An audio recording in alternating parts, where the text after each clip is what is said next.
سوال کیا ہے نماز کا وقت کب شروع ہوتا ہے اور کب ختم ہوتا ہے. کسی نے ایک اچھا سوال کیا ہے.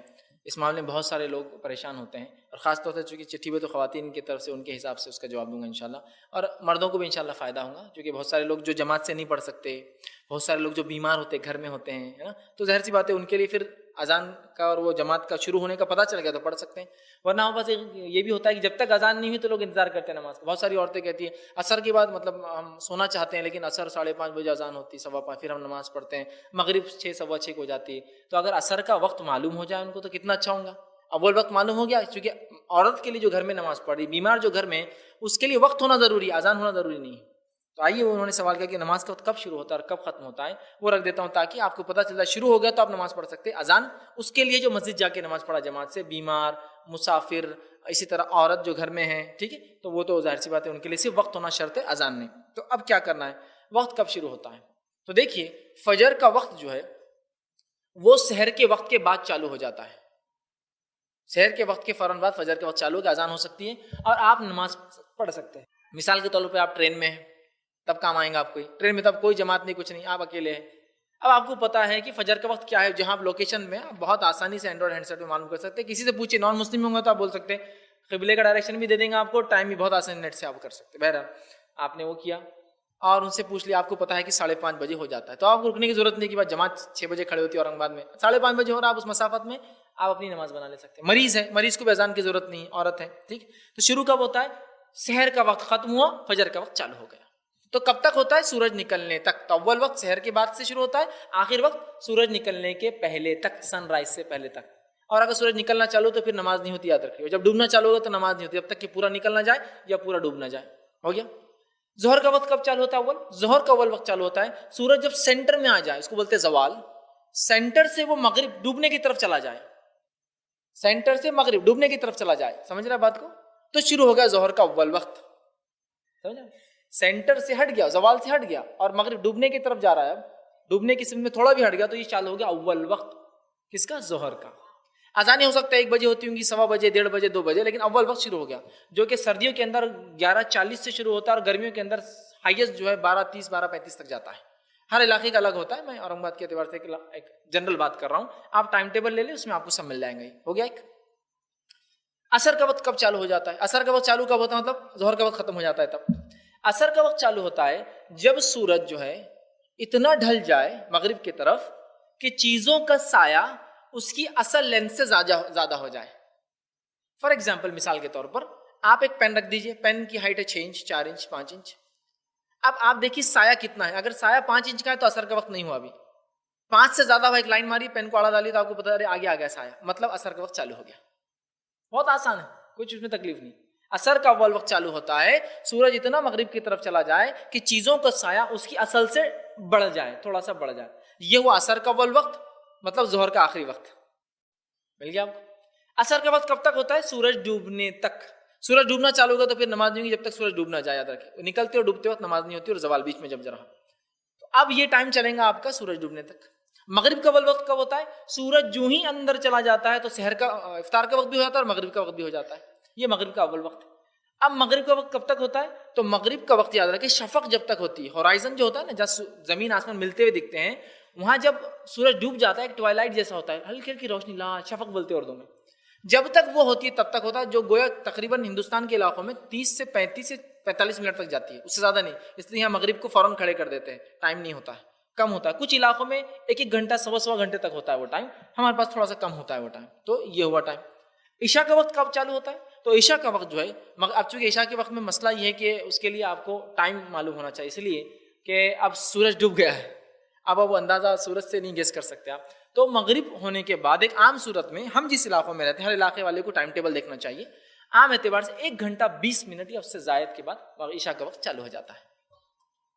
اور کبھی 1:10 ہوتا ہے, 1 گھنٹہ 10 منٹ, 1:20, لیکن اتنے میں عشاء کا وقت اس کے بعد پھر آپ کا چالو ہے. جیسا کہ آج کل عشاء کا وقت چالو ہو رہا ہے 8:30, مغرب ہو رہی ہے 7:11 پر, تو 8:30 پر جو ہے عشاء کا وقت چالو ہو رہا ہے, جو کہ تقریباً کم و بیش جو ہے یہ 8-10 1 گھنٹہ 20 منٹ کے قریب دیکھے جا رہا ہے یہ دنوں کے اندر, ٹھیک. اور سردی کے اندر 1 گھنٹہ 10 منٹ تک ہو جائیں, کم ہوتا ہے تھوڑا سا, ٹھیک. تو آپ اس سے اندازہ لگا لے سکتے ہیں کہ یہ عشاء کا ٹائم. ہمارے علاقے میں, مختلف علاقوں میں اینڈرائڈ ہینڈ سیٹ میں آپ دیکھ لے سکتے ہیں کہ اس کے اندر عشاء کا وقت کیا بہت آسانی سے آپ کو مل جائے گا, آپ سیٹ کیجیے, مل گیا. تو یہ ہوا شروع کا ٹائم اور ہر نماز کا آخری وقت اس نماز کا اول وقت ہوتا ہے. ٹھیک ہے. تو اب آپ کو اذان کے لیے رکنے کی ضرورت نہیں. جو لوگ جماعت سے نہیں پڑھ سکتے ہیں, بیمار, مسافر اور عورتیں, اذان کی رکتی ہے. بہت سی بار دیکھیے عورتیں یہ دنوں میں عصر کے لیے رک رہی ہے 5:15 بجے, جبکہ عورتوں کو جماعت سے نماز نہیں پڑھنا ہے. اور عصر ان دنوں کے اندر تقریباً 3:54 یا 3:50 کے قریب ہو جاتی ہے. آپ دیکھیے پھر بھی ٹائم ایگزیکٹلی, میں چونکہ آج کا نہیں جانتا ہوں کیا ٹائم تھا, لیکن آپ دیکھیے ٹائم ٹیبل میں, تو آپ دیکھیے ماشاء اللہ اگر یہ ٹائم عصر پڑھ لیتی ہیں وہ 4 بجے فری ہو جاتی ہیں. 4 بجے سے لے کر 7:15 تک ٹائم ہے ان کے پاس, تو آرام بھی ہو جاتا ہے, سب کچھ ہو جاتا ہے. آپ 5:15 تک رکیں گے کیونکہ ان کو جماعت نہیں ہے نا. جماعت سے جو پڑھ رہے تو پھر تو اذان کا انتظار ہے, پھر جماعت کو جانا ہے. ٹھیک ہے. لیکن مسافر, بیمار اور عورتوں کے لیے چونکہ یہ نہیں ہے, تو وہ نماز کے اول وقت ہوتے ہی اذان ہو نہ ہو وہ اپنی نماز شروع کر دے سکتے. اس لیے کہ اذان مسجد کے لیے اور جماعت سے نماز کے لیے. اور جس علاقوں میں اذان اول وقت میں ہوتی ہے تو پھر ان کو اذان کا انتظار, جیسا سعودی عرب میں آپ جائیں گے تو اول وقت اذان ہوتی ہے, تو ظاہر سی بات ہے وہاں تو میں کہوں گا اذان کے مطابق نماز پڑھی, لیکن ہندوستان میں اول وقت میں نہیں ہوتی, تو لہٰذا یہاں اکثر جگہ اول کے بعد دوسرا پہر یا تیسرا, مطلب اس کا ٹائم کا جو آخری سلاٹ ہوتا ہے, تو لہٰذا پھر ہم جو ہے اذان نہیں بلکہ ٹائم ٹیبل دیکھیں, وقت ہو گیا یہ آپ نماز جو ہے کھڑی کر سکتے ہیں. اور آج کا میرا ٹاپک ہوگا ہمارے محلے اور نوجوان. جب آپ کسی محلے سے گزرتے ہیں اور وہاں کے نوجوانوں کو دیکھتے ہیں اور ان کی کچھ برائیاں, بے رحمی, خرابیاں, یا ان کو ایسا دعویٰ کرتے ہیں اجتماعیت پہ جو غلط ہے, تو یہ کمنٹ تو ہم ضرور پاس کرتے ہیں یا یہ بات تو ضرور کہتے ہوئے گزرتے ہیں ہم مرتبی اور عورتیں کہ یہ کیسے بچے ہو گئے, یہ کیسے نوجوان ہو گئے, ہے نا. ایک خاتون راستے سے چل رہی, اس کو بال لگ گیا تو وہ بھی یہ کمنٹ دیتی کہ کیسے بچے ہو گئے. ایک آدمی گاڑی چلا رہا ہے اور اس کی گاڑی اسکیٹ ہوگی بچوں کو کسی شہادت کی وجہ سے, تو وہ بھی کمنٹ دیتا ہے نا.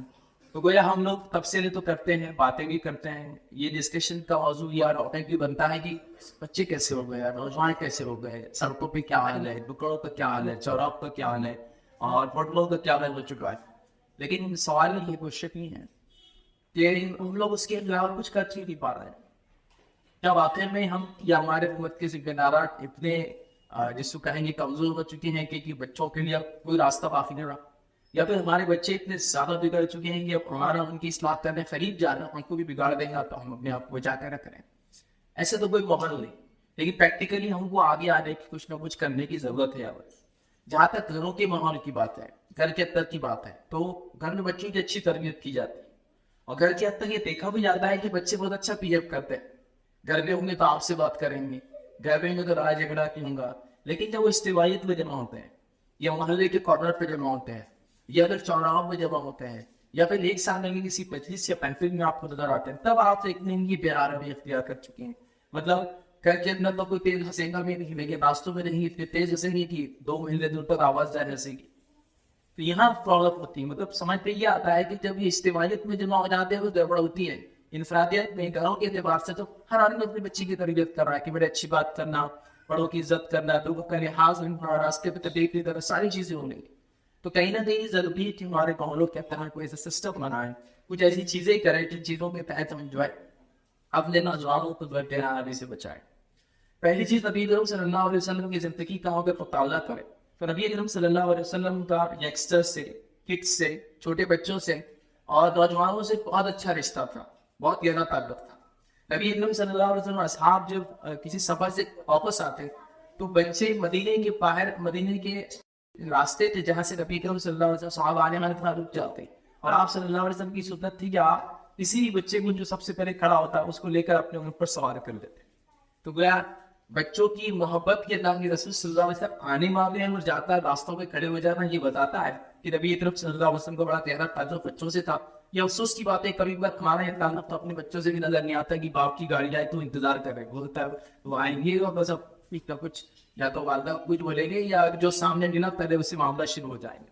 تو وہ تعلق نہیں. تو نبی اکرم صلی اللہ علیہ وسلم صحابہ کے بھی بچے اتنے ماؤس تھے, بچے بولے تھے کڈس ہو گئے اور نوجوان بولے تھے ٹین ایجرس ہو گئے, تو بچے تک انتظار کرتے ہیں. نبی اکرم صلی اللہ علیہ وسلم بچوں نوجوانوں کو اب مسجد نبی کے پاس یا آپ جب محلوں میں گزرتے تو کبھی کبھار بچوں کو جمع کرتے کہتے وہاں تک دوڑ آؤ, وہاں تک جا کے ٹھیک آؤ اس چیز, اور بچے دوڑتے ہوئے جاتے اور جو سب سے پہلے آتا ہے وہ نبی اکرم صلی اللہ علیہ وسلم کو پکڑ لیتا ہے اور آپ اس کو ایک کھجور یا ڈال میں کچھ دیتے, تو گویا ان کی فزیکل ہیلتھ کے لیے آپ خواہش کرتے کہ وہ اچھے رہے, صحت مند دوڑے. نبی اکرم صلی اللہ علیہ وسلم کے تعلق سے آتا ہے کہ آپ مرزاوری بچوں کو کراتے اور وہ گھوڑوں کی ریس ہوتی, بچے اس پہ دوڑتے اور جو سب سے پہلا گھوڑا آتا اس کو کچھ نہ کچھ نبی اکرم صلی اللہ علیہ وسلم انعام دیتے. تو نبی اکرم صلی اللہ علیہ وسلم کا بچوں سے بڑا گہرا تعلق تھا. نبی اکرم صلی اللہ علیہ وسلم کا نوجوان سے بڑا گہرا تعلق تھا. جو نبی رضی اللہ عنہ واقعات لمبے ہیں, میں بس اپنا پوائنٹ اس میں سے رکھنا چاہ رہا ہوں. یہ جو ہے حبشی تھے, غلام تھے, اور ایتھوپیا نے نسل رائے. نبی اکرم صلی اللہ علیہ وسلم کا ایک بار میں ان کو آپ نے بازار پہ دیکھا, اور آپ صلی اللہ علیہ وسلم پیچھے سے تھے اور جا کر ان کے دونوں آنکھوں پر ہاتھ رکھ لیا. جب دونوں آنکھوں پر ہاتھ رکھ لیا تو پریشان میں کون ہوا, اور اللہ کے رسول صلی اللہ علیہ وسلم کی آواز آ رہی, کون ہے مجھ سے بھی غلام خریدے گا. جب پتا چلا کہ اللہ کے رسول صلی اللہ علیہ وسلم پیچھے ہیں تو آپ ریلیکس ہو گئے اور اپنا پورا جسم اللہ کے رسول صلی اللہ علیہ وسلم کے سینے سے لگا دیا. تو وہ نوجوان ان کے ایشوز کیسی چل رہی, مطلب ان کا وغیرہ کا کیا معاملہ ہے اور ان کے مسائل نکاح میں کیا. تو اللہ کے رسول صلی اللہ علیہ وسلم کو بچوں سے, نوجوانوں سے, ٹین ایجر سے, کڈس سے اور یوتھ سے بہت گہرا تعلق. یہ افسوس کی بات ہے کہ ہمارے محلوں میں, ہمارے سماج میں, ہماری مساجد میں ہمارے ذمہ داروں کا بچوں سے کوئی نہیں. ارے تو دور رکھو, بڑے دل رکھو, پیچھے جا کے بیٹھ گیا, ان کو ہم سے نزدیک بنا رہے تو یار یہ بچے ہیں, یہ تماشے ہے بس. تو میں اپنے بچوں کو بھی ساتھ نہیں رکھتا تو میں دوسروں کے بچوں کو میں کیسے برداشت کروں. یہ ہم لوگوں کا ہاتھ چھوٹا بچوں کے معاملے میں. پھر ہم کہہ رہے ہیں کہ محلے کے بچے کیوں بگڑ جا رہے ہیں. بچوں کے اندر نشے کی عادت, چوری کی عادت, سگاری کی عادت, شیر خانی کی عادت, لوگوں کو تکلیف دینے کی عادت, این نمبر آف ایشوز. مطلب اس کی لسٹ بنا سکتے ہیں کیا کیا ہو رہا ہے. مطلب لوگوں سے بدتمیزی تو سب ہو رہا ہے. تو مسئلہ یہ ہے کہ ہمارے تعلقات بچوں سے نہیں بنے ہوئے, ایسے بتنا چاہیے. یہ ہمارے لیے ضروری ہے کہ اگلی نسلوں کو اگر ہم اسلام کے اعتبار سے پروان چڑھانا چاہتے ہیں, ہم یہ چاہتے ہیں کہ وہ نسلیں ہو جن کو دیکھ کر ہماری آنکھوں میں ٹھنڈا پیدا ہو, دیکھ کر خوشی ہو کہ واہ واہ یہ نوجوان بچے کچھ کریں گے انشاءاللہ. وہ نہیں ہو رہا ہے اور پریشان ہو رہے ہیں, بلکہ وہ چھپ اور پھٹک رہے ہیں ہماری آنکھوں میں بچے. کیوں ہو رہا ہے؟ اس لیے کہ ہم نے اپنا کام چھوڑ دیا. دونوں میں ہو رہی ہے تربیت, لیکن جب ہم جمع ہونے وہاں تربیت کرنے کی ضرورت ہے. اس لیے میں نے آج کا ٹاپک دیا ہوں ہمارے محلے اور نوجوان. تو اب ہم کو محلے کے اعتبار سے, میں مسجد کے اعتبار سے کیوں نہیں کہہ رہا ہوں, کیونکہ الحمدللہ آج کل ہر محلے میں کہیں کی مسجد ہے. کسی زمانے میں محلے میں ایک مسجد رہتی تھی تو لوگ بولتے تھے مسجد کمیٹی یہ کام کریں. نہیں, اب مسجدیں بہت ہو گئی. ایک محلے کی شروع میں مسجد ہوتی, ایک محلے کے ایٹ تو مسجد ہو گئی, محلے کے پیچھے مسجد ہوتی, محلے کے اوپر, مطلب مسجد تو بہت بن گئی. تو اب تو محلے کا کام ہے کہ اپنے نوجوانوں پہ وہ نظر رکھیے کہ ہمارے علاقے میں, ہماری اس بستی کے اندر برائی نہ آ پائے. اگر آ رہی اجتماعی شکل میں تو اس کو کیسے دور کرے, اس کی اصلاح کا کیا کرے, کس نوجوان کو کیسی محنت کی ضرورت ہے, یہ بہت امپورٹنٹ یاد رکھیں. ایک نوجوان نے گناہ کیا, وہ جیل چلا گیا, جب آپ اس کو دیکھ کر پوچھ رہے ہیں, یہ کہہ رہے کہ اس کی ماں باپ کی تربیت صحیح تھی, آپ یہ کہہ رہے کہ اس نے غلط کام کیا. سوال یہ ہے کہ جب وہ بگڑا تھا تب آپ کہاں تھے. سوال ہے کہ جب اس نے پہلی شرارت کی تب آپ کہاں تھے. سوال ہے کہ وہ سماج کہاں تھا جس نے ابھی کمنٹ دیا, جس نے ابھی یہ کہا کہ اس کے تو والدین کی تربیت اچھی نہیں, اس کے خاندان کی تربیت اچھی نہیں, یہ تو فعال تھا, ہم کو تو پہلے سے لگ رہا تھا. تو وہ اتنی بصیرت اور نظر رکھنے والے اہل نظر پہلے کہا تھے کہ جب یہ بچہ بگڑ رہا تھا تو تب کیوں نہیں نظر آپ نے رکھی, اور کہا نہیں اس کے اسلام کے لیے کرنا ہوگا, اس کے اسلام کے لیے کرنا ہوگا, یہ گروپ کے لیے مجھے یہ کام کرنا ہوگا, تب جا کے نوجوان اچھے ہوں. ہم نے محنت نہیں. جوانی کے بارے میں اللہ کے رسول صلی اللہ علیہ وسلم فرماتے ہیں کہ 5 سوال ایسے جس کا جواب دیے بغیر جامع ترمذی کی روایت ہے انسان کے قدم اللہ رب العزت کے سامنے سے نہیں آ جائیں گے. 5 سوالات میں پہلا سوال ہے زندگی کہاں لگائی, دوسرا سوال ہے جوانی کہاں لگائی, مطلب زندگی کہاں گزاری, جوانی کہاں گزاری. تو یہ سوال خود بتا رہا ہے کہ جوانی کتنا اہم مرحلہ ہے, اس کے بارے میں اللہ رب العزت بولتے سوال کریں گا. لیکن میرا سوال آپ سے ہے, ذمہ داروں سے. میرا سوال کیا ہے؟ سوال یہ ہے کہ جب نوجوان جوان ہوا اس کو پتا کیوں نہیں چلا کہ اس کی جوانی کی اہمیت کیا ہے. اس کے جوان ہونے سے پہلے اس کی ایجوکیٹ کیوں نہیں کیا گیا کہ بیٹا تم اب جوان ہونے والے ہو, جوانی کی اہمیت یہی ہے, قرآن میں یہ ہے, سنت کے اندر یہ ہے. نوجوان کسی بھی قوم, اس کے لیے آپ کو کرنا فہاں مفتی عالم سائنٹسٹ ہونے کی ضرورت نہیں. نوجوان کسی بھی قوم کی ریل کی ہڈی ہوتا ہے. نوجوان کسی بھی قوم کا مستقبل ہے, اس کا فیوچر ہے یاد رکھ. تو کسی بھی آدمی کو بڑا سائنٹسٹ ہونے کی ضرورت نہیں کسی نوجوانوں کی بگاڑ کو دیکھتے یہ پریڈکٹ کرنے میں کہ آنے والی اس قوم کا حال برا ہونے والا, چونکہ اس کے نوجوان بے آرامی اختیار کر چکے ہیں. تو جو والدین اپنے بچے کو جوان ہونے سے پہلے جوانی کی اہمیت اس میں کیا کرنا نہیں سکھاتے, میں کہتا ہوں وہ کرمنل نیگلیجنس کر رہے ہیں. یہ ایک لیگل ٹرم ہے کہ ایک ایسا چیز کو بھول جانا, اس کے بھولنے کے نتیجے میں یہ کرمنل کام تھا, تو اس کا آپ کو سزا لگتی ہے. جیسے ایک مثال دیتا ہوں, ڈرائیور تھا, وہ گاڑی میں بچوں کو لے کے اگلے جگہ چھوڑتا تھا. ایک دن اس کی بس میں ایک بچہ آتا رہ گیا, اس نے بس کے دروازے گھڑیاں سب لگا دی, چلا گیا. بچہ سفوکیشن سے مر گیا. یہ کرمنل نیگلیجنس تھا. یہ تو خطا تھی, یہ سزا کی مستحق خطا تھی, کیونکہ اس میں جان چلے گی بچے. حالانکہ اس نے غلطی سے کیا, اس کا مقصد کسی کو ختم کرنا ہے, اس کو بولتے کرمنل نیگلیجنس. تو یہ میں کہتا ہوں اپنے زمانے میں یہ کرمنل نیگلیجنس سے وہ والدین جو بچہ جوان ہو رہا ہے اور جوانی سے پہلے اس کو لے کر سکھاتے نہیں بیٹا تو کس مرحلے میں جا رہا ہے, تجھے کیا کام کرنا. تو ہم محلے کے ناطے, ذمہ داروں کے ناطے کوچ رہتے ہیں, محنت کا کام بھول گئے. آئیے اب کیا کریں محلے کے اعتبار سے. شہر اور بستیاں بڑی چیز ہوتی ہے, اصلاح معاشرہ بڑا ٹاپک ہے, میں وہ چھوٹا ٹاپک لے رہا ہوں محلے کے اعتبار سے کیا کرنا ہے. اتنا ہی اگر انشاءاللہ ہم کر پائے بڑی کامیابی ہو جائے گی, کیونکہ یہ محلے جمع کے بڑے شہر بڑے ایریاز اس کو بولتے ہیں, کئی محلوں کے جو جمع ہو جاتے ہیں یہ سب بنتا ہے. تو ہمیں کچھ کام کرنا ضروری ہے, محلے کے ذمہ دار آگے آئے اور ایسے کام اور ایسی تربیت اور ایسے نظم اور ایسے سسٹمس کو جو کام کرنے کی جو کوشش کریں. سب سے پہلی چیز تو ہم یہ کام کریں کہ اپنے محلے کے اندر محلہ کمیٹیز بنائیں. میں پھر کہہ رہا ہوں مسجد کمیٹی اس لیے نہیں کہہ رہا ہوں کہ آپ ایک محلے میں نہیں کی مسجد ہے, تو آپ محلہ کمیٹیز بنے. جو کمیٹیز اس چیز کا دھیان دے کہ ہمارے سڑکوں پر کون بیٹھتا ہے, نوجوان گاڑیاں کیسے چلاتے ہیں, نوجوانوں کی اگر بات آپ سنتے ہیں تو اس بات میں آپ کو لگتا ہے کہ یہ اس لائق ہے کہ اگر سب سن لے گی تو یہ چلے گا, یا لگتا ہے کہ اسلام کی ضرورت ہے کہ بیٹے یہ الفاظ استعمال مت کرو. آپ کسی نوجوان کو دیکھتے ہیں ٹکڑ پہ کھا رہے تھے, وہ دیواروں پر رنگ رہا ہے, پان کھا کے بیچ مار رہا ہے, تمباکو کھا کے بیچ مار رہا ہے, سگریٹ پی رہا ہے, تو کیا ہم نے اس کے لیے کوئی پلان رکھا تو کیسے ہم سمجھائیں گے؟ ہم اس کو ماریں گے تو یہ اس کی اصلاح نہیں کیا کرے, ہم اس کو ڈانٹیں گے تو وہ پھر کہیں اور جا کر کرے گا, مطلب ہمارے محلے کی مصیبت کسی اور محلے کی مصیبت بنے گی. یہ طریقہ نہیں, وہ انداز, وہ طریقہ نبی کریم صلی اللہ علیہ وسلم کا. ایک کمیٹی ہو پڑے, ہم لوگوں پہ نظر رکھیں, ہم جاسوسی نہیں کریں, جاسوسی کرنا ہمارا کام نہیں, تجسس جو ہے وہ ہمارا کام نہیں, تحسس ہے. اچھائی کی نیت سے ہم لوگوں پہ نظر رکھیں کہ تاکہ ان کے بگاڑ کی اصلاح ہو سکے. جیسے میرا پڑوسی کوئی ہے اور اس کے گھر میں 2 دن سے برتن کی آواز نہیں ہے تو مجھے لگ رہا ہے کھانا نہیں بنا, تو یہ میرا تجسس نہیں تھا, تحسس تھا. اچھائی کی نیت سے میں دیکھ رہا تھا میرا بھائی روکا تو نہیں.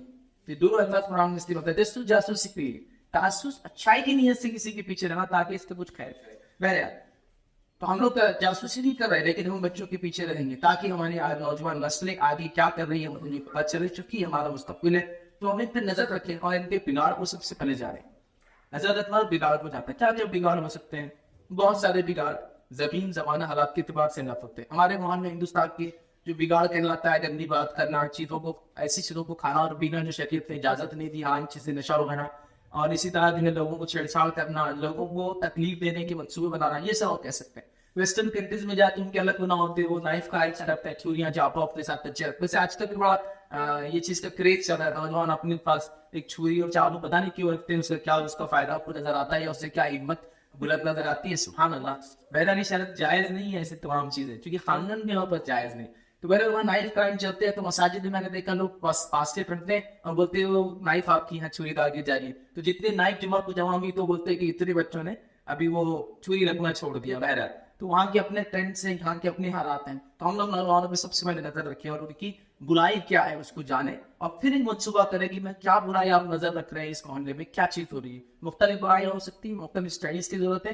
پلس جو ذمہ داران ہیں ان سے کہوں گا کہ ٹرینڈس جو چل رہے ہیں سماج کے اندر, جو چیزیں چلن میں آتی ہیں آج کل ٹرینڈس بولتے ہیں, اس پہ نظر رکھیے تاکہ آپ کو پتا چلے نوجوان کس طرف جا رہے ہیں, کیسے جا رہے ہیں. دوسری چیز یاد رکھیے, اپنے محلوں کے اندر ہم لوگ ریڈنگ رومس بنائیں, کیونکہ پڑھائی کا معاملہ بالکل ختم ہو گیا ہے. میں اپنی دعوے سے کہتا ہوں آج تک 8ویں 9ویں کا نوجوان بھی وہ جو سبجیکٹ مطلب جو لینگویج میں پڑھتا ہے, انگلش میڈیم میں, اردو میڈیم میں, ہندی, اس کو اس میڈیم کی کتاب نہیں پڑھنا ہے. اللہ بولے نہیں بھائی چلو ایک چیپٹر پڑھ لیتے ہیں انگلش کا, تو چل رہا بیچارے کرنے آپ ہی پڑھنے جا رہے ہیں تو کیا اس میں مانا ہے, تو اس کو وہ بھی نہیں آتا ہے. کئی نوجوانوں کے تعلق سے بات دیکھیے کہ 10ویں میں آ جا رہے ہیں, ان کو لکھنا کیا آتا ہے, لکھنا اس لیے نہیں آتا کہ پڑھنا بھی نہیں آتا. ہمارے محلہ میں ہوتا ہوا کسی بھی مطلب کسی بھی لینگویج کا, میں کوئی وہ نہیں کر رہا, آپ انگلش کے ریڈنگ رومس بنائیے, اردو انگلش دونوں رکھیے. آپ کو لگتا ہے آپ کے رابطہ میں اتنی بناتے ہیں, گجراتی, بنگالی, تیلگو, پنجابی, جو ہوتا ہے پہلا. لوگ اگر پڑھائی کا مزاج رکھیں گے, پڑھنے والی قومیں یاد رکھیں کبھی پیچھے نہیں ہوتی ہے. ریڈنگ کا مزاج جس قوم میں آ جائے گا وہ قوم کچھ نہ کچھ کر لیتی ہے. آج کل ہم بس ریڈنگ کا مزاج نہیں ہے, سننے کا مزاج ہے, بس سنا دو اور بتا دو. مطلب آڈیو ویڈیو کے چلن نہیں, پڑھنے کی عادت. تو چھوٹے چھوٹے ریڈنگ رومس بنائیں گے جہاں کوشش کریں گے ہمارا بچہ کچھ دیر جاتا ہے بیٹھے, جو اجتماعیت میں وہ رکا بیٹھتا ہے, تھوڑی دیر یہاں بیٹھے. میں نہیں کہہ رہا ہوں کہ پورا دن وہ یہاں بیٹھے, کی ضرورت بھی نہیں ہے, کئی کام کرنا ہے ہمارے نوجوانوں کو. لیکن یہ بھی سسٹم ہوگا دونوں میں جو ہے. لیکن اس سے کیا ہوگا آپ کو, ایک بچہ گھر میں نہیں پڑھتا ہے, دوسرے دوستوں کو دیکھ کر وہ بھی انگلش بتائے گا, اچھا پڑھنے والا بن جائے. اور میں تو کہتا ہوں بنیادی علوم میں سے ایک بچے کو آپ نے دینا چاہیے آج کے زمانے میں, اس میں کوئی ایک زبان جس پر اس کی مہارت ہو. وہ اردو, وہ انگلش میں جو زبان مناسب مہارت ہونا چاہیے, ایک لینگویج ایٹ لیسٹ, ایک لینگویج. ہمارے پاس تو ایسا حال ہے کہ وہ کھچڑی بن گئی زبان میں, کچھ اس کو آ رہا نہیں, یہاں سے پڑھتا اردو پڑھتا ہے, اور انگلش میڈیم سے جو مسلمانوں کے بچے پڑھ رہے ہیں وہ تھوڑا غور سے سنیں میرے بات کو, وہ بیچارہ تو اتنا معذور رہتا ہے, نہ انگلش اس کو پڑھنا آتی پوری زندگی کی, نہ اردو اس کو سمجھتی بیچارے. تو ریڈنگ کے لحاظ سے تو 12ویں تک بھی کوئی کتاب نہیں پڑھ سکتا, سوائے اس کے کہ تھوڑا سا اچھا بچہ ہو, تیز ہو پڑھنے میں, وہ کوئی کتاب نہیں پڑھتی. انگلش کی کتابیں جلدی لکھتے نہیں, انگلش بڑی ہائی ہوتی ہے چونکہ امریکن یا ویسٹرن اسٹینڈرڈ سے لکھی ہوئی ہوتی ہے, اور اردو بیچارے کو آتی نہیں. تو یہ تو دین سے بھی مارک پاتا ہے, دنیا سے مارک پا جاتا ہے. ہاں ایگزام کے حد تک پاس ہو جاتا ہے اس. تو ریڈنگ چھوٹے چھوٹے ورڈ آپ دوسری چیز یاد رکھیں, ہم اپنے بچوں کو ایک ایسا سسٹم بنائیں جس کے اندر ان کو گائیڈنس دیں, جس میں مختلف ایکٹیویٹیز کا, اس میں اسلامک ایکٹیویٹیز ہو سکتی ہے, مطلب دینی کوئی ایکٹیویٹی ان سے کروائے. کیسے ہو سکتا ہے, ٹائم دن لوگ بیٹھ کر معاملے پہ کیا کرائیں, کیا چاہیے بچوں کی عمر کیا ہے, لڑکیاں ہیں لڑکے ہیں, تو ایک اسلامک کچھ نہ کچھ ایکٹیویٹی کرائے.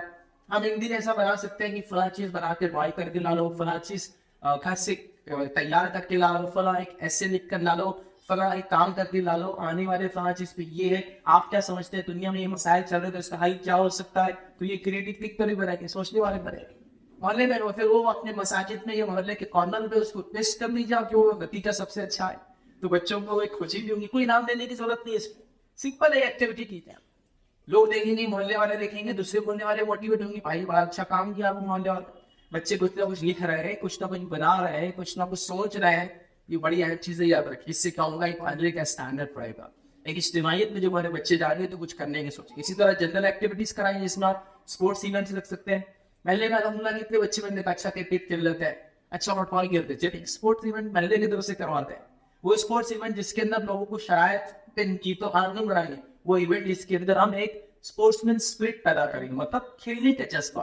ہارتے جیتتے ہوئے غلط بات ہے, لیکن کھیلنے کا جذبہ یہ پیدا کریں گے تاکہ ہمارے بچے جو سڑکوں پہ کھیل رہے ہیں, لوگوں کو تکلیف پہنچا رہے ہیں, وہ ایک میدان میں جائے, اچھے سے کھیلے, اس ٹائم بنانے کے انتظام. ابھی بڑی افسوس کی بات ہے, ایسی کوئی سسٹم ہمارے پاس ہے نہیں. جب بات کی جاتی ہے تو لوگ پریشان ہوتے ہیں, قبول کا فیصلہ اب جگہ کہاں ہے, ساتھ کیا بچا ہے. جب لوگوں کی کسی کام کی سوچ ہوتی ہے نا, تو وہ چیزیں وہ کر بیٹھتے ہیں, اس کو بھولنا نہیں پڑتا ہے. تھوڑا اپنے محلوں سے باہر نکلیے, نان مسلم بستیوں کو دیکھ لی جو ڈیولپ ہو رہی ہے, ان کے مزاج کا ایک حصہ ہے کہ ایک اسپورٹس کا گراؤنڈ وہ رکھیں گے ہی. ہمارے پاس وہ اسپورٹس کا گراؤنڈ رکھا جاتا ہے, پھر اس کے قبلے کی طرف ایک مسجد بن جاتی ہے. اسپورٹس کے گراؤنڈ کے آدھے گراؤنڈ میں مسجد اور باقی آگے پارکنگ رہتی ہے اس کی. تو گویا وہ گراؤنڈ جو بچوں کے لیے تھا وہ بھی نظر ہو گیا کہ ہم نے دینی کام کر لیا. دینی کام اپنے اصل پیسے سے, گرین مال سے, سب سے اچھے اس پہ کی جاتی ہے, فری والی چیزوں پہ نہیں کی جاتی ہے. تو یہ وجہ ہمارے پاس ہے. پھر کیا حال ہے, دیکھیے سارے کالونیز کے ہمارے گراؤنڈ تھا, پھر بیچاروں بچوں کو ہمارے شہر آئے, راستے ہائیوے سے ملتے ہیں, کیا کریں گے وہ. تو قوم کی سوچ ہو, سوچ ہی تو پھر سب ہو جاتا ہے. سوچ نہیں تو میرا کچھ نہیں ہوتا. پھر آپ کو چاہے کہ آپ دنیا کے سب سے اعلیٰ ترین ملک میں رہے تو بھی لوگ کہیں گے نہیں, کیسے لوگ آئے سب تھوکتے ہیں, ان کو سمجھتا نہیں کہ ملک میں کیسا رہتی یاد ہوتا ہے. تو لہٰذا سوچ بنائے سب سے پہلے کیا کر رہے ہیں. تو اسپورٹس وغیرہ کے اسکلس میں بچوں کو آگے بڑھائے. اسی طرح میں کہوں گا نکڑ میں بچوں کو بیٹھنے کا بڑا شوق ہوتا ہے. تو ہمارے محلہ میں بیٹھی ان کو کیا کرے, نکڑ میں بیٹھتے تو دے ان کا ٹنکڑ کا ایک کلب بنا دے, کارنر کلب کو لے کے, اور وہاں بیٹھ کر وہ محلے کے بارے میں سوچ وچار کریں گے اور اپنے کمنٹس دیں گے, کیا لگتا ہے میں کیا ہونا چاہیے اور کیسے ہونا چاہیے. آپ سمجھ آئیڈیاز دیں گے کہ آپ نے ایک ایشو دے دیا کہ محلے میں کچرا ہوتا ہے, بچوں کیا کرنا ہے, تو جو کارنر کلب ہے وہ جمع ہو جائیں گے. آئیے وہاں ڈسکشن ہوگا کہ محلے کے اس کچرے کو کیسے ہٹایا جائے. محلے میں کھلی نالیاں ہیں, بچوں کیا کرنا ہے, اور مطلب پر ڈسکشن ہوگا ہمارا کیا ان کھلی نالیوں کے بند کرنے کا طریقہ کار کیا ہوگا. اور وہ اپنے ذہن سے کریٹیوٹی سے بولیں گے کہ میں فلاں کرتا ہوں, کوئی کہیں گے ڈھابا ڈالنے, کوئی کہیں گے میرے پاس کارپوریشن میں, تو کارپوریشن سے ڈیمانڈ کریں گے ڈھابا شوٹنگ کا کام تھا. ماشاء اللہ ایک سے ایک آئیڈیاز آئیں گے, کریٹیوٹی آئیں گی. جو کارنر میں بیٹھ کر نکڑ جس کو بولتے ہیں, چبوتری بولتے ہیں ہمارے پاس, وہ ایک چھان میں رہتا کسی محلے کے کونے میں, نہ بیٹھ کر رات اور کبھی تو ایسا لگتا ہے کہ وہ چھانوں کے پاس شام میں جگنو جب جگنو نہیں ہوتے, سگریٹیں جلتی ہوں, جو پتہ ہوتی ہے اس کی نوشیاں رہتی ہوں. یہ حال ہے ہمارے کو. پڑھ ہوتا کیا کریں ہم, بچے جمع ہوں گے اور اچھے کام کی بات کریں, ڈسکشنس ہوں گے, اور وہ طے کریں گے محلے کے اندر کیا کرنا ہے. بچوں کی انسانی مزاج میں جمع ہونا چاہتا ہے, تو جمع ہونے دیجیے پھر خیر کے لیے, اچھائی کے لیے, بھلائی کے لیے, تو ہم ویسے کریں گے. اسی طرح ہم ایک سسٹم بنائیں گے کہ ہمارے محلوں کے اندر بچے رات میں جلدی سوئے اور صبح سے کچھ نہ کچھ ایکٹیویٹیز ہونے لگے. کیونکہ لاک ڈاؤن کے بعد خاص طور سے ایک مسئلہ ہوا کہ لوگ رات میں جاگنا سیکھ لیے اور دن میں سونے کی عادت ہو گئی. تو تھوڑا سا اس کو توڑنے کی ضرورت ہے. صبح ہم اٹھیں گے اور محلوں کے اندر پھر مارننگ سے ڈسکشنس ہوں گے, اور وہ سارے کام جو میں کہہ رہا ہوں وہ سارے کام یہاں سے شروع ہوں گے. اسی طرح اپنے محلوں کے اندر کوشش کریں گے کہ اسکل سیکٹرس ڈالیں. آپ بولیں گے اسکل سیکٹر بولے تو اس کو تو ٹیکنیکل انسٹیٹیوٹ وغیرہ کچھ نہیں, میں بتاتا ہوں کیا کرنا. ہمارے محلے میں کئی لوگ ہیں جن کو اسکل آتی ہے. اسکل مطلب ہنر. مثال کے طور پر ہمارے محلے میں ایک صاحب ہے جو گاڑیاں اچھی بناتے ہیں، اسکل. ایک صاحب ہے جو ٹیلر ہے، اسکل. ایجوکیشن سے ہٹ کر بول رہا ہوں، تعلیم تو اسکول میں حاصل ہی کر رہے ہیں. ایک صاحب ہے جو بہت اچھا پینٹنگ کرتے ہیں، اسکل. ایک کام ہے جو امبرائڈری کرتے ہیں، اسکل. ایک صاحب ہے جو تعلیم اچھی ہے، اسکل. آپ کیا کریں گے؟ وہ لوگ ہی مل کر یہ طے کریں گے کہ میں شام میں 1 گھنٹہ یا 2 گھنٹے یا 45 منٹ آن لائن کے بچوں کو دوں گا، اور وہ اسکل سیٹ ہم سیکھیں گے. میں نے کچھ سائنٹیفک اسٹڈیز پڑھی جس میں بتایا گیا کہ اگر ایک ہنر کو 18 منٹ کے لیے پورا سال کی پریکٹس کیا جائے، 18 منٹ صرف پورا سال کرتے رہے انسان، تو اس ہنر میں وہ ماہر ہو جاتا ہے. 365 دن کے ماہر ہو جاتا ہے صرف 18 منٹ. تو وہ ایک صاحب آ جائے جو بھی ہے، کئی اسکلس ہیں آپ لوگوں کے پاس، میں دیکھ رہا ہوں وہ اپنے اپنے اسکلس کو بولیں گے ہم محلے میں بچوں کو اسکل دینے والا ہے. میری اسکل سیکھنے کے لیے 2 مہینے لگتے ہیں، میری اسکل سیکھنے کے لیے 1 مہینہ لگتا ہے. میں تو 15 دن میں بتا سکتا ہوں یہ کیسے ہوتا ہے. تو بچے سے بہت سارے کام جو DIY کہتے ہیں، ڈو اٹ یور سیلف، وہ سیکھ لیں گے. چھوٹا موٹا الیکٹرک ورک سیکھ لیا، ریپیئر سیکھ لیا، فراغ سیکھ لیا، ڈینٹنگ پیٹنگ. اتنے ہنر ہے ہمارے پاس. مجھے بھائی کئی لوگوں کو تو جانتا بھی نہیں ہے. سافٹ اسکل بھی ہنر ہے، کوئی اچھی بات کرنا سکھائے کسی کو، تو کئی ٹرینرس ہوتے ہیں سکھا دے. بس شام میں جگہ ہوئے بچے، کسی نے لینگویج کی محنت کر دی، کسی نے بولنے پہ محنت کر دی، کسی نے کچھ سکھا دیا، سینا. کئی چیزیں ہو سکتی ہیں، مردوں کو بھی کرنا، عورتوں کو بھی کرنا، سب کو اس کام میں حصہ لینا. یاد رکھیے یہ میرا مان آتا ہے اسکل سینٹر کا. تو کوئی خاص ٹیچر اپوائنٹ نہیں کرنا، کوئی پیسے کی ضرورت نہیں. محلے کی مسجد، محلے کے اندر کوئی جگہ، کسی کا گھر، کسی کا مکانا کافی یہ اسکل سیکھنے کے لیے. بنانا پڑے گا، کرنا پڑے گا. آپ اندازہ لگائیے. میں تو یہ چاہوں گا کہ ہر بچہ کو 2 مہینے کی چھٹیاں لگتی ہے، 2 مہینے 10 دن تقریباً، یا کچھ کو کم کچھ کو زیادہ لگتی ہے. کوشش کرے اس کے والدین کہ وہ بچے کو اس 2 مہینے میں ایک ہنر سکھائیں گے. وہ ہنر میں اس کے ایجوکیشن سسٹم سے ہٹ کر ہوگا. تعلیم میں تو حاصل کر رہا ہو تو لیکن الگ سے کچھ سیکھیں گا. کچھ بھی ہو سکتا ہے بھائی، کچھ بھی ہو سکتا ہے. میں 3 ایسی چیزیں بتا سکتا ہوں جن کا کبھی زوال نہیں آتا ہے. انسان کبھی بھی اس معاملے میں پیچھے نہیں ہوتے، اور ان کا بزنس میں کبھی ختم نہیں ہوتا ہے. پہلا ہے کھانے پینے سے ریلیٹڈ چیزیں، ان کو کبھی زوال نہیں. انسان کسی بھی حال میں رہے، کھانا پینا اس کی ضرورت، کسی بھی حال میں رہے. حتیٰ کہ کہہ سکتا ہے انسان بغیر مکان کے اور بغیر کپڑوں کی بھی جی سکتا ہے کبھی ضرورت پڑے مجبوری میں، بغیر کھانے کے بھی. پھر مر جائے گا 2-5 دن سے زیادہ کچھ. تو یہ پھر کبھی ختم نہیں ہوتی ہے. گزارش کروں گا اپنے بچوں کو کھانا پینا ضرور سکھا، چونکہ یہ ساری ضرورت دنیا میں جہاں رہیں گے اپنا کھانا بنا سکتے. ہمارے پاس ایک چلن ہے، عورتیں کھانا بنائیں گی، مرد جو بات کر، ایسا نہیں ہوتا. کھانا بنانے کی ضرورت ہے، سب نے سیکھنا چاہیے. کھانا بنانا سیکھ لیا، کپڑے اور مکان، یہ ایسی چیزیں جس کا کبھی زوال نہیں. لازوال تجارت میں لازوال ہے. میں آپ کو بتاتا ہوں، آکسفورڈ کی ایک اسٹڈی تھی، جو اسٹڈی دنیا کی لانگیسٹ رننگ اسٹڈی تھی. 72 ایئرس تک ایک مطلب ایک ریسرچ ہوا. 72 ایئرس کیا ریسرچ ہو رہا ہے کہ انسانوں کو بیسک اسکلس کیا چاہیے زندگی جینے کے. اس میں کیا نکلا معلوم ہوا؟ بنیادی اسکلس میں نکلا ایک کسی لینگویج کا ریڈ کرنا آنا، پڑھنا آنا. اس کے بعد اس کو اپنا کھانا بنانا آنا، اپنے کپڑے سینے آنا، اپنے آس پاس کی چیزوں کو مینٹین دیتا. یہ بنیادی ریسرچ کا رزلٹ تھا. 70 سال ہم ڈھونڈتے رہے کہ کیا کرنا ہے. Longest running research. دین اور اسلام میں تمام چیزیں موجود ہیں. نبی اکرم صلی اللہ علیہ وسلم اپنا جوتا خود سی لیتے تھے، موجود ہے یہ چیز. اپنے کپڑوں پہ پیوند خود لگا لیتے تھے، موجود ہے. یہ اسکل سینے کی اسکل ابھی ایک سنت ہے. بھائی عائشہ سے سوال اللہ کے رسول صلی اللہ علیہ وسلم کا نبوت کی ذمہ داری ہوتی ہے، گھر میں کیا معمول ہوتا تو کیا بکری کا دودھ دھو دیتے اور اپنے کپڑوں کو خود پیوند لگا لیتے. پیوند لگانا آپ کا بٹن بھی ہوتا سی سکتے تو دیکھ کر کوشش کرتے تھے، لیکن ماں نہیں مرد ساتھ. لیکن اللہ کے رسول صلی اللہ علیہ وسلم یہ سارے اسکلس اور آرٹس دنیا میں سب موجود تھے جو انسان کو جینے کے لیے آپ سب جانتے تھے. تو میں کہہ رہا ہوں وہ اسکل سیٹ. آپ محلے میں بہت لوگ ہیں بہت اچھے اچھے کام کرتے، چھوٹے سے بڑا. کوئی کام بچوں برا نہیں ہوتا. ہر ہنر سیکھو اگر موقع ملے، ہر ہنر سیکھو جو ملتا ہے، جو اللہ موقع دے زندگی میں. یہ سارے ہنر انشاءاللہ آپ کو کام آئیں. چلے آگے بڑھتے ہیں. اسکل سیٹ کے بعد جو کام کرنا ہے ہم لوگوں کے اندر، چھٹیوں کے اندر کیا کام ہے وہ بھی میں نے آپ کو بتا دیا. وہ یہ ہے کہ نوجوانوں کے لیے کیریئر گائیڈنس کو ہمارے پاس ہمارے محلے پہ سمجھ لیجیے 100 نوجوان ہیں. اب 10ویں کا امتحان دینے والے 50 نوجوان کی فلاح کرنے والے. کون ان کو رہنمائی کریں گا کہ ان کو آگے کیا کرنا ہے دنیا کے اندر؟ بتائیے کون کرے؟ ماں باپ کرے. اب ماں باپ کا تو حال یہ ہے ماشاء اللہ کہ ابا دن بھر لیپ ٹاپ پہ آفس میں، پھر گھر آ جائے تو ہیڈ سیٹ پہ ہے پورا دن. اتنا ہیڈ سیٹ پہ ہے کہ کھانا کھاتے ہوئے پھر ہیڈ سیٹ بھی ہے. امی کا تو ماشاء اللہ وہ حال ہے کہ انہوں نے کیا بنایا وہ اپنے رشتہ داروں کو بتانا ہے، کیا ان کے پاس بنا وہ بھی دیکھنا ہے. تو کتنے مصروف ہے، مطلب دونوں ماں باپ تو اتنے ہائیلی جس کو آئے گی مصروف ہے کہ ان کے پاس تو وقت ہی نہیں بچوں پہ نہیں. اب بچے کیا کریں گے؟ یاد رکھیے ان کو وہ کیریئر گائیڈنس دیں گا. تو اپنے ہمارے محلے میں ٹیچرس ہوتے ہیں، بہت سارے ٹیچرس پروفیسرس ہوتے ہیں، کیریئر گائیڈنس کی فیلڈ سے لوگ ہوتے ہیں. ان کا کام ہے کہ ہم اپنے بچوں کو کیریئر گائیڈنس دلوائیں کہ بچے آگے کیا کریں گے زندگی. ہمارے بچوں میں آپ یاد رکھیں اتنا ٹیلنٹ ہے, اتنا ہنر ہے, جس کو عام زمانہ میں کہتے ہیں کوٹ کوٹ کر ہنر بڑا ہوا جاتا ہے. یہ افسوس کی بات ہے میں اور آپ یوٹیلائز نہیں کر پاتے.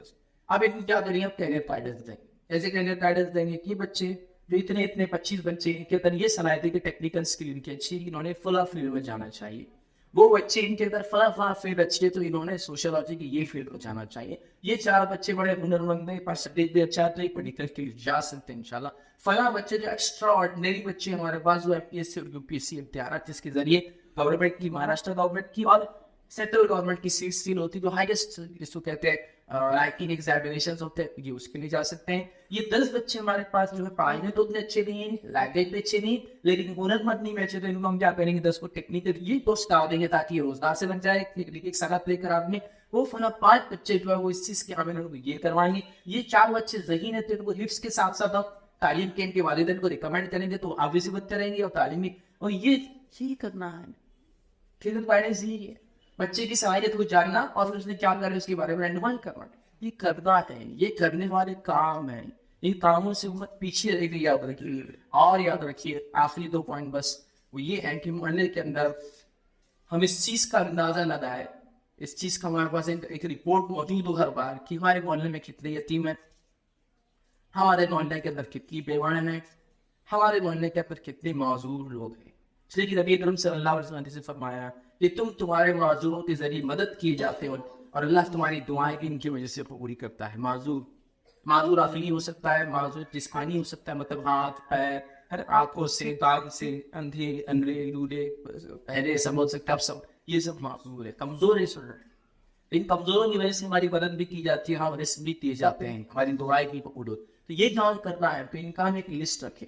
آج ہمارے محلے میں کتنے یتیم کو بتائیں. یتیم کی کفالت, ابھی اگر یتیم کی کفالت کرے وہ جنت میں میرے ساتھ ایسا رہے گا, نزدیک بات ہوگا. یتیم کتنے آپ کو نہیں پتا, کیا ان کے ساتھ سلوک اور ان کو پتا نہیں. بیماری کتنی ہے, جن میں سے شادی کس کی ہو سکتی ہے, کس کو بے وقت شادی نہیں ہو سکتی, بچے تو فلاں کرنا ہے اور بس کوئی رپورٹ نہیں. کتنے معذور ہم کو کچھ پتا نہیں. اب کیسے مدد کریں گے بتائیے. جیسے سماج میں ہم چاہیں گے بھی تو ہماری زکات و صدقات کیسے دیں گے, کیونکہ معلوم ہی نہیں تو کیا. تو میں کیا کروں, معلوم مجھے کال آ رہا ہے, پتا نہیں کیا دنیا کے کونے سے ہمارے پاس ایک بیوہ, اس کو پیسے میں یہاں سے وہاں بھیج جاؤں, اور پڑوس میں ایک عورت بیوہ ہے, اس کی مدد کوئی نہیں کر پاتا کیونکہ ہم اس کے بارے میں معلومات ہے. تو یہ محلے میں رپورٹ ہونا بھی چاہیے. یہ سب ہونا چاہیے, تبھی تو ہم ان لوگوں کی مدد کر پائیں گے. اور آخر جو آج کا نقطہ آپ کے سامنے رکھوں یہ ہے, اس کام میں سب سے زیادہ بڑھ چڑھ کے خواتین کو حصہ لینا پڑے گا, عورتوں کو حصہ لینا پڑے گا. جو اللہ نے آپ میں کھوج کی صلاحیت دی ہے, سبحان اللہ, چیزوں کو باریکی سے پرکھنے کی صلاحیت دی ہے, سبحان اللہ. مطلب یہ اچھی چیز ہے, تعریف کی لائق, استعمال ہونے اور ہوتا ہے. ایک خاتون میں شادی میں آئی ہے جس نے ایک گوٹ پہنا, جس گوٹ میں کتنے نگ ہے, 400 نگ ہے. کتنے 400 نگ میں سے 55 نگ اسی عورت کو دکھ جاتا ہے کہ آپا نے جو نگ پہنے اس میں 55 نگ, وہ گوٹ صحیح نہیں دکھا تھا. تو اتنی باریک نظر اللہ نے آپ کو دی ہے. تو آپ سے میں گزارش کروں گا ماحول پہ اس باریک نظر کو رکھ کر, اپنے نوجوانوں پہ اس نظر کو رکھ کر, ان کی بے رحمی کو اس نظر کو رکھ کر ان کی اصلاح کے لیے محنت کی جائے. نہ کہ یہ ساری چیزیں کی کپڑے کیسے تھے, دن میں کیسے کپڑے دکھتے, رات میں الگ دکھتے, تو شادی کی رات کے کپڑے رات میں, دن کے کپڑے, اتنا سب ٹیلنٹ ہے. لیکن دین کے لیے, کیریئر گائیڈنس کے لیے, سماج کی اصلاح کے لیے وہ ٹیلنٹ کا استعمال ہوگا. تو گزارش کروں گا, کیونکہ مرد عموماً طور سے حلال روزی کے لیے بہت چور ہو جاتے ہیں, ٹوٹ جاتے ہیں, 12 گھنٹے 14 گھنٹے محنت کرتے ہیں. لیکن خواتین کو اللہ نے موقع دیا ہے, گھروں میں ہوتی ہے, مختلف ذمہ داری ان کی بھی ہے, لیکن تھوڑا وقت ہوتا ہے, وہ اس میں مدد کرے, رپورٹ جنریٹ کرے, وہ ریسرچ ورک کرے, اور پھر وہ کمیٹی کو پیش کرتے محلہ کی, اور محلے کمیٹی پھر اس رپورٹ کو لے کر آگے بڑھ چڑھ کر حصہ لے, اور پھر نوجوانوں کی پیروی کو جو ہے روکنے کی کوشش کرے. میرا ریشن باتیں تھی جو میں نے بتائی کہ ہمارے نوجوانوں کو اللہ اس ٹاپک پہ میں آپ کے سامنے رکھوں. اللہ رب العزت دعا کہ اللہ سبحانہ و تعالیٰ